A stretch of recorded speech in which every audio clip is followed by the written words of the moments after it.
Hetepu, Assalamu alaikum, Namaste, Haru Nefer. This is Qesankh Keperu with another exciting video. And in this video, we're going to be talking about the importance of shadow work. But before I go into that subject, I want you to hit the like button on this video. If this is your first time to my channel, hit the subscribe bell to get notifications on when I go live and when I upload videos. If you want to know more about my spiritual teachings, you can become a Patreon supporter for as little as $1, $5, or $20 per month. It's up to you. There's no obligation, and you can cancel at any time. As a member, you will get exclusive access to instructional videos on the esoteric, on the spiritual. Videos that will teach you how to meditate, the importance of breathing, proper breathing exercises, how to communicate with the ancestors, how to set up and perform a ritual, how to communicate with interdimensional beings, and so much more. We also have exclusive articles that I publish that you can tap into. So, become a Patreon supporter today. Last but not least, share this video with family and friends so we can get the revolution started. So, Haru Nefer, Grand Rising.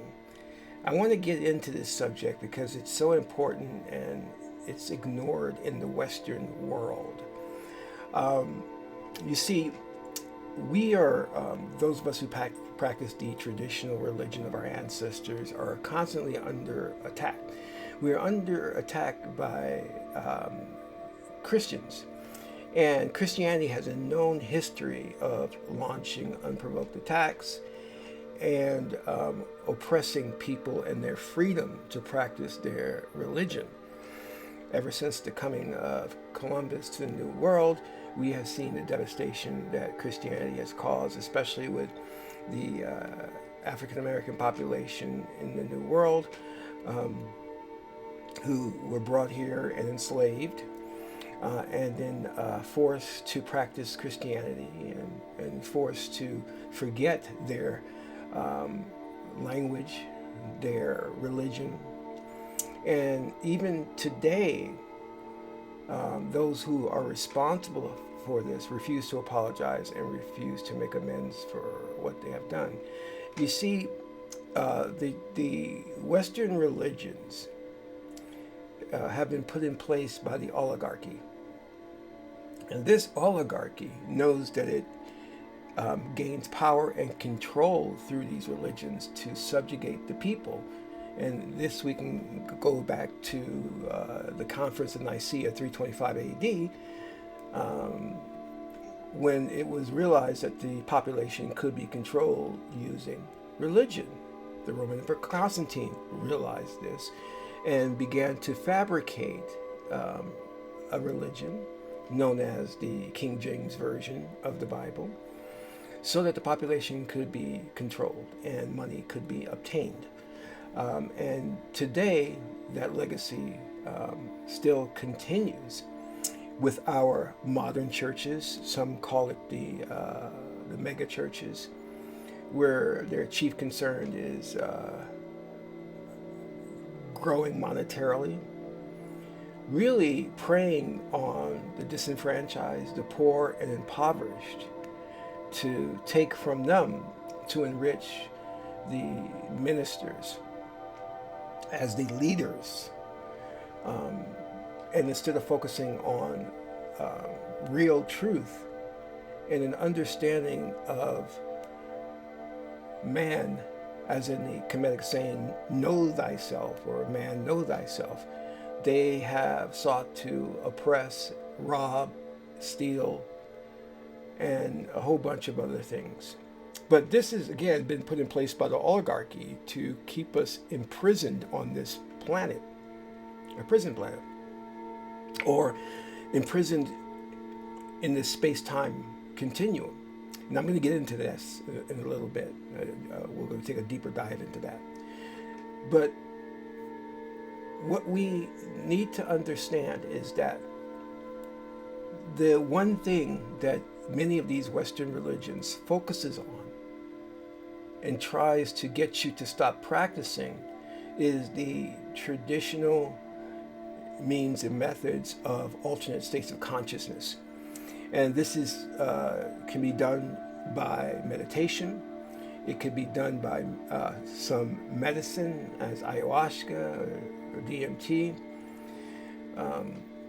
And these medicines were practiced by our ancestors thousands of years ago to explore the psyche, to get into the mind, and to understand if there was really life after death. Are there really different dimensions or parallel realms out there? And our ancestors came up with the answer to these questions. But one of the most important things that they found was that there are two levels we must understand. There's the waking state, is which we're all in now, and then there's the subconscious state. And in this subconscious state, it is through the right brain that you have access to that. And within this subconscious state is implanted, hear me now, implanted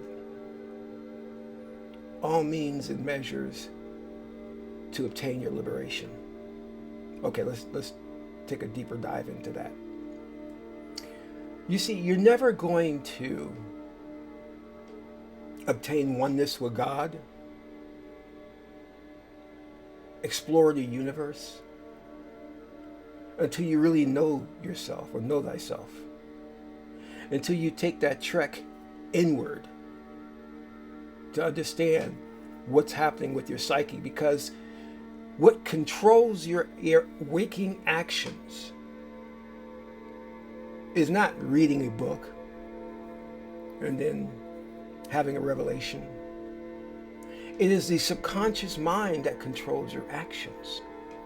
And we here in this realm have been lied to by those in power, the religious leaders. We're being told that the way to salvation is either through an appointed man, in some cases Jesus, or by reading scriptures. None of that is true. Because again, what controls your actions and to get you in alignment with truth, or ma'at, is the right brain. And the way to tap into the right brain to control your actions is through alternate states of consciousness. Our ancestors knew this. This is why they mastered it.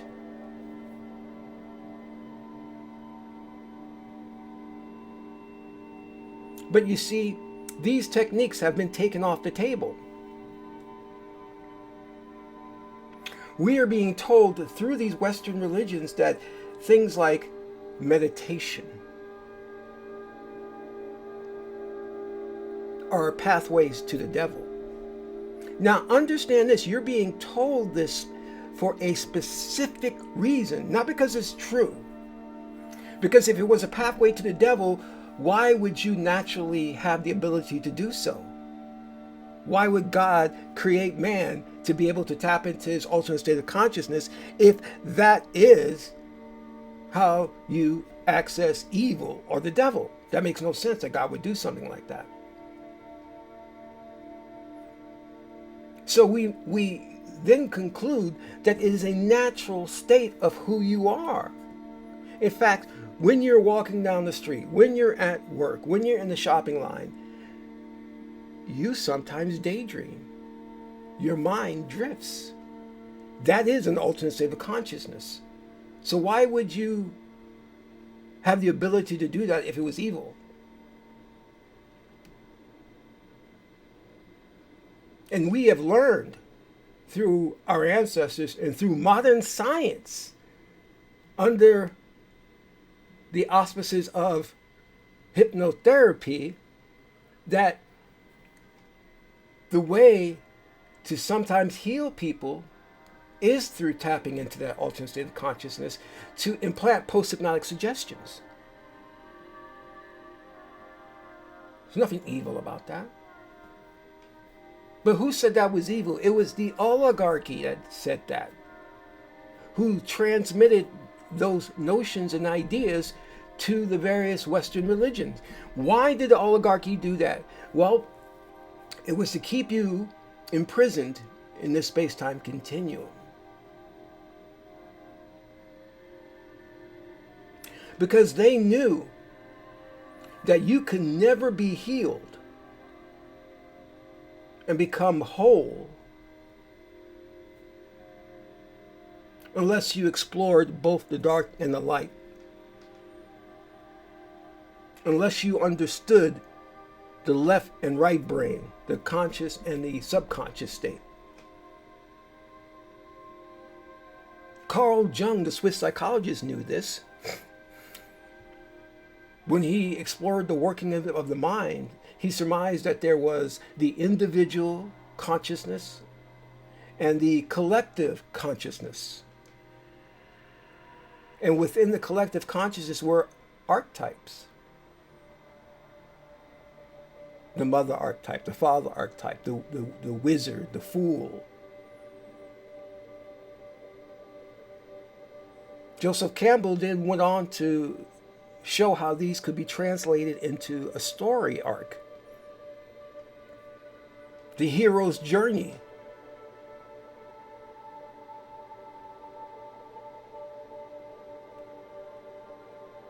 And how this journey we all go on. And at the completion of this journey, we become whole. But I digress. Let me get back to the subject here. Shadow work is one of the most important things we can engage in, because it spiritually uplifts us, makes us whole. Because through our mundane life, we are socially engineered and programmed with ideas, with thoughts. And we don't realize it's happening because the oligarchy is doing it on purpose in conjunction with Madison Avenue.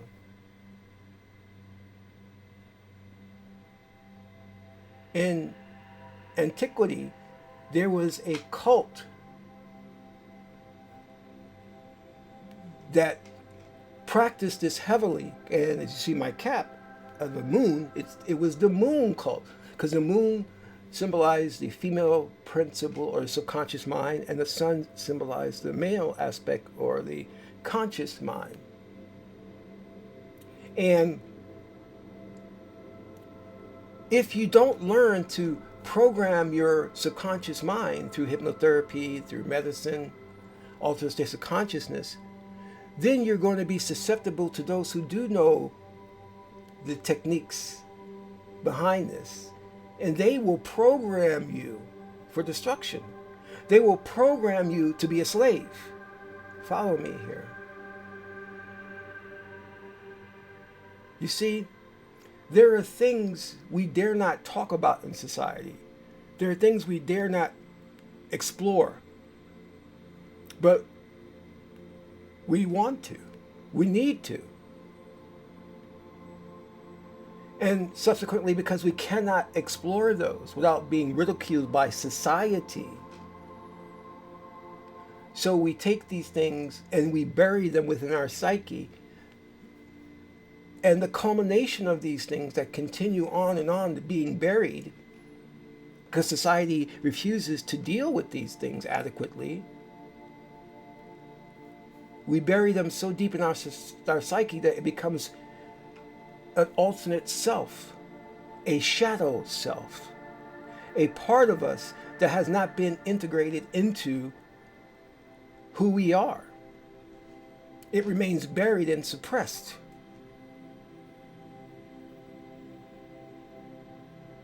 We don't deal with what's healthy, what is healthy sexual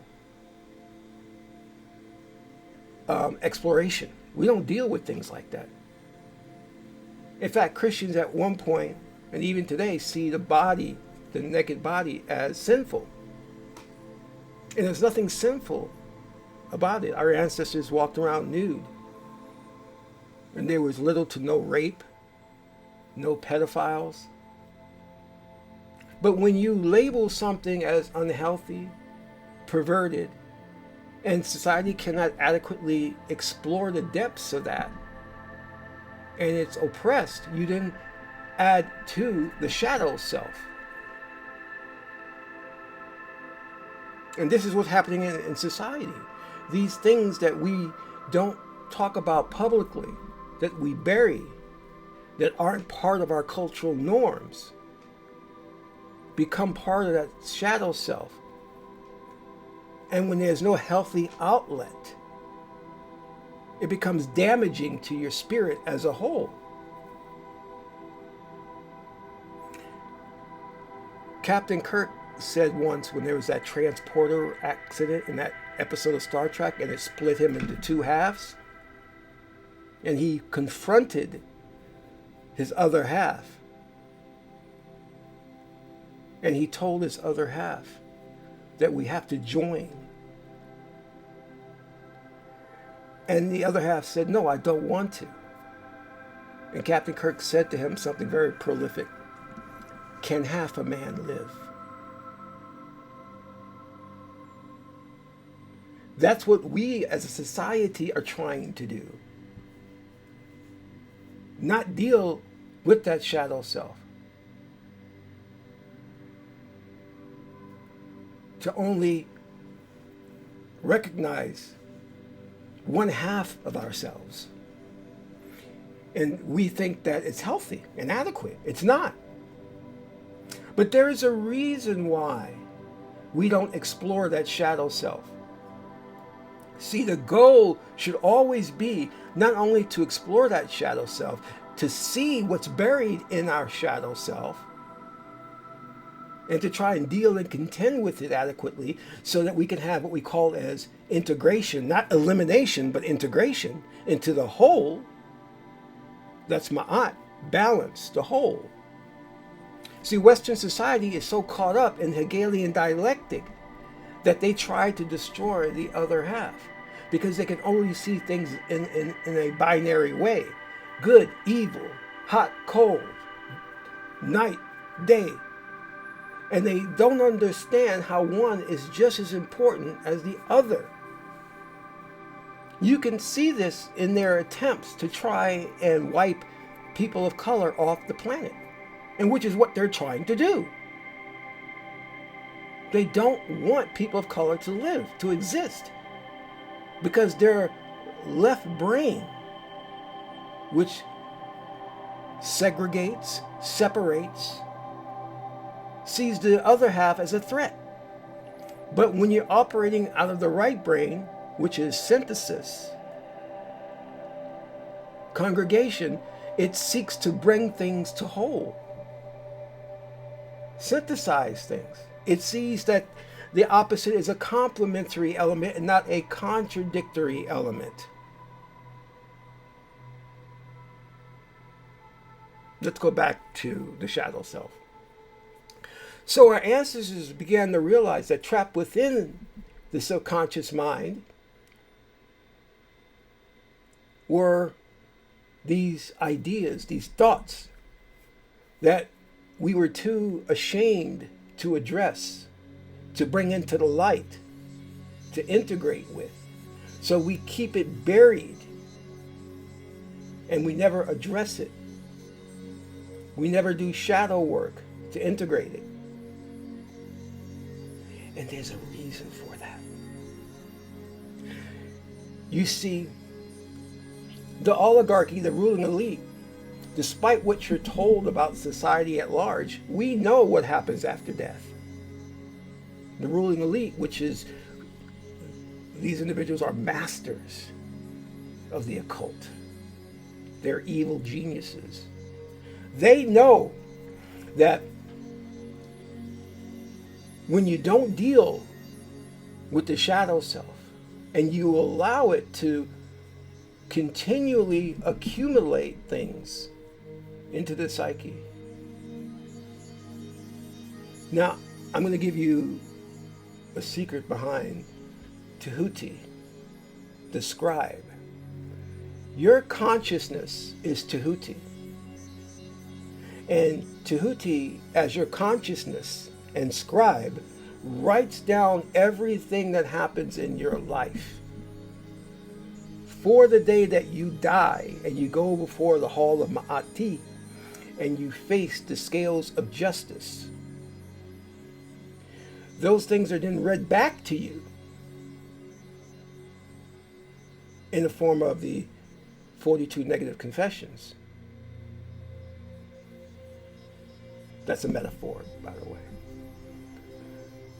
So these things are read back to you.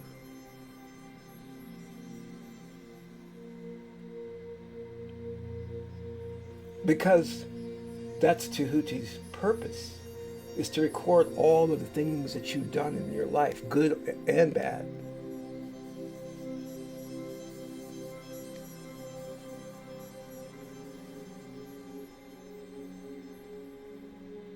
And because these things are recorded and never forgotten, you have to deal and contend with them when you pass on.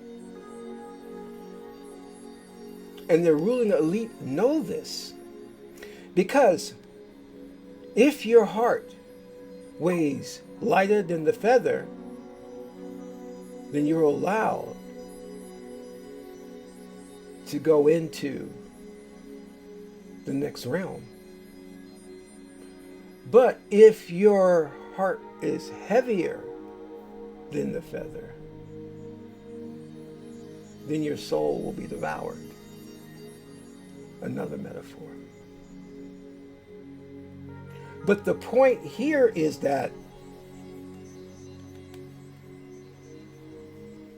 these things that exist within our subconscious mind, the psyche, the shadow self, many of these things we fear. They control and dominate us.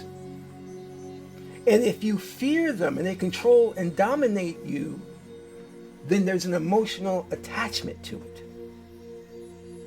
And that's not good.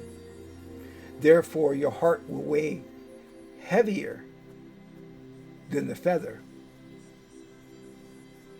And then, at that point, realistically, what could happen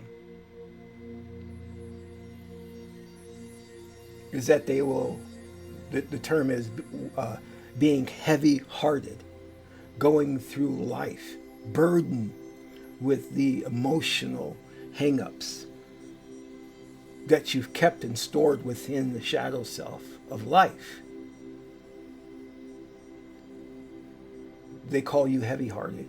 And at that point, you will need to be reincarnated. This is what our ancestors tell us. To go through another life and separate set of experiences until you deal with these issues that are trapped within the shadow self. Because that's the point of these many incarnations, these many lifetimes, is to become Oser, is to become God on earth, to become a man or a woman who is not controlled by their emotions. And the only way to be not controlled by your emotions is to deal and contend with what's in the shadow self. Because once you conquer all of those things that are within your shadow self, when you no longer fear them, when they no longer control you, you are a dangerous mofo. You're God on earth. Nothing can control you. You are Oser. That's the point of life, is to live these many lifetimes to become Oser. But those of us who have not learned to deal with those things in our psyche and our shadow self, when we go before the Hall of Ma'ati and the scales are weighed, and we are found to be heavy-hearted, must continue to be reincarnated until we deal with these things that are hidden within our psyche. Because this is what the ruling elite and the oligarchy want. They want a planet. They want this space-time continuum to be slaves. They want you to be a slave to them. Which is what you already are. But they want this to continue. And the way to ensure that it continues is to prevent by any means necessary you from dealing with what's trapped in your shadow self. They don't want you doing shadow work. They don't want you to become Osir. Because when you become Osir, you move to a different plane of existence, of bliss and harmony. No, they want to control you.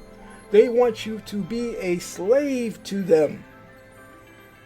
And many of us will reincarnate as slaves to them because we're not doing shadow work. We think that we go to a Christian church, we sit down and listen to a pimp pastor minister, we read a book, and we think that that's all is the prerequisite to becoming, well, we don't even strive to become God, but we think that's all there is to get into heaven.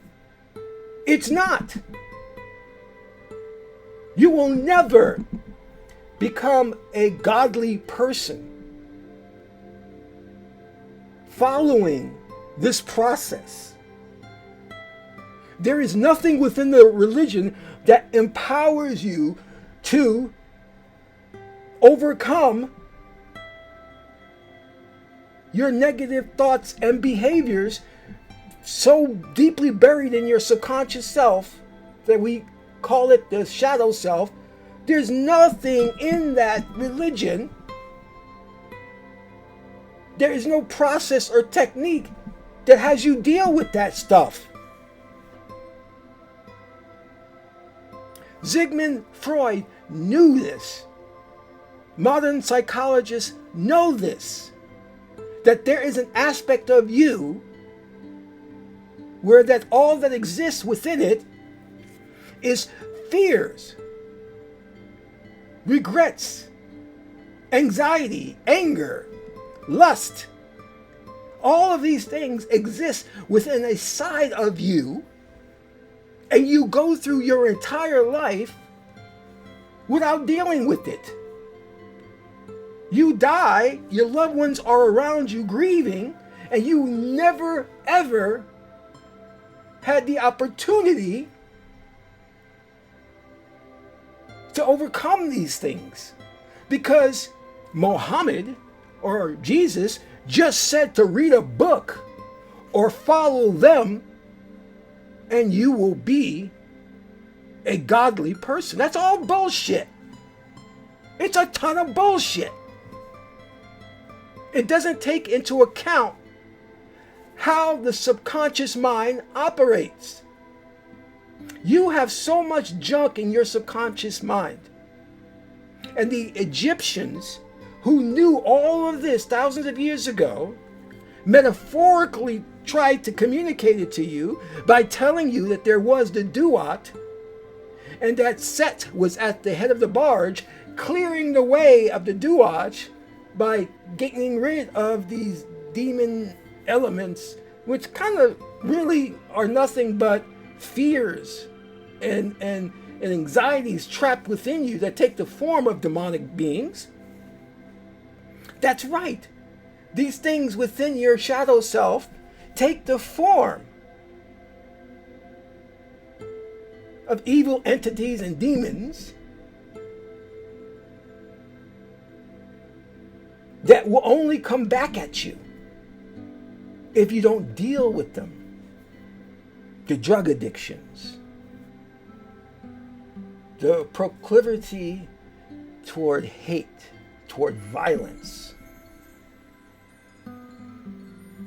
those things are trapped within us all. Because partly society programs us to be that way.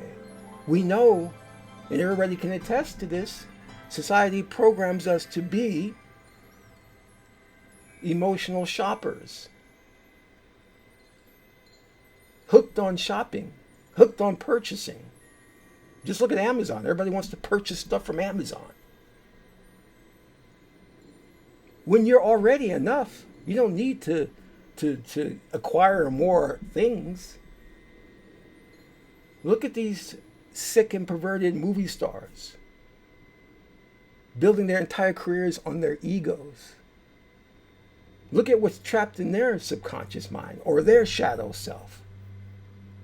But no one deals with this in this society, because this is the thing that most religions don't want to uncover and to speak about, because all they want to talk about is the waking state. Here, brother, just read this book and read about the escapades of our Savior, and you'll be saved. Well, what about all the stuff I have trapped in my subconscious mind that I've never dealt with? The hate, the greed, the anger. Oh, don't worry about that, brother. Don't worry about that. Because once you are saved, all of that goes away. Well, no, not really. It doesn't go away because they're very strong emotional proclivities. How would they just go away? Look at society. Look how most people are hooked on smoking cigarettes.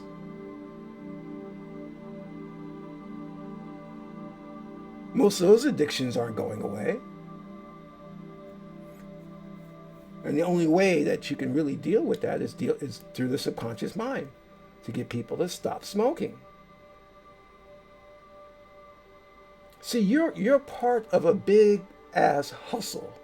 It's the religious hustle to get money, to take the easy way out. See, religion tries to teach you that there's an easy way to God.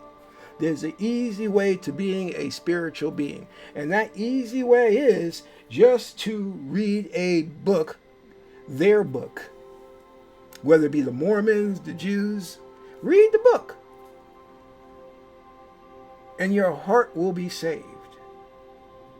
Your spirit will be saved. You will be born again. Not possible. Do you understand the importance of the shadow work? We must all embark on this journey of integrating that shadow self, not eliminating it, because half a man can't live, half a woman can't live. You must learn to look at these things that you fear, that you lust for, that triggers your anger. You must look at them, transcend them, and integrate them into your whole self. Only then will you be free. And you won't continually be reincarnated on this planet. You'll be free to travel the universe and explore the different realms. If this message resonates with you, please donate to the channel. This is Qesankh Keperu, son of Ma'at and Tahuti. My aunt is the beautiful goddess Heteru. Till my next video, Amun Ra.